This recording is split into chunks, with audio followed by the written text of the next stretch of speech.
The event has been fantastic. Meeting new colleagues, meeting new people, seeing the national champions, and of course, the three winners have been a fantastic experience. Seeing the culmination of the process by which we took part, it's been also fulfilling. So thank you very much for the invitation. So that was one of the things I was sharing with one of my colleagues here that I really like the performance. It's a unique, very creative way of bringing the different elements from the science that we saw and also the culmination of the prize.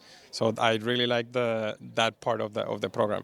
Of course, seeing the people that did the work get recognized, it's also another very good achievement for the scientific community. When we were contacted by Jean-Claude last July, if I'm not mistaken, and he asked us to be a nominating body, we had a lot of questions. It's a very unique prize. You're focused on impact, which I think is very unique.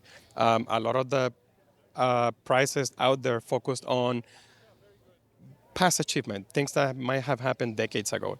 But this one, you have a really short window where you're looking at things that really came out recently and the potential impact and the scalability of that impact. And that's what I think is one of the very unique aspects of this prize, which I really like and enjoy.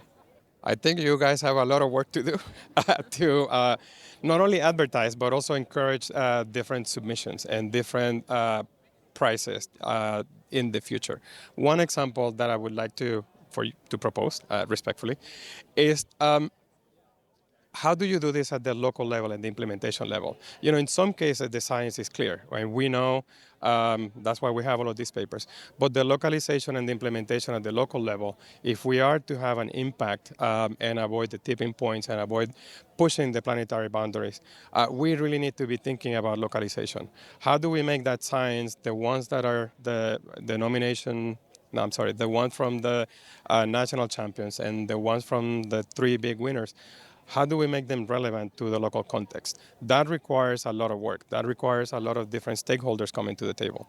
So I would encourage you to think about maybe in the future an aspect of the prize that will translate this big level science to the local context and the communities. I think the prize from the UK working in Brazil may serve as a model that you could consider in the future as you maximize the impact of your award. So we run the process for the US.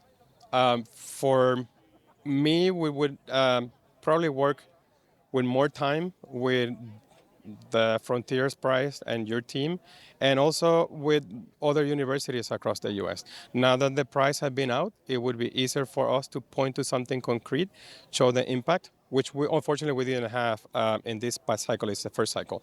So I'm confident that in this next round, we will have more nominations, the visibility of the prize, the recognition of the prize, and the awardees will serve as your ambassadors as we move to a new cycle, and we encourage additional submissions the next year.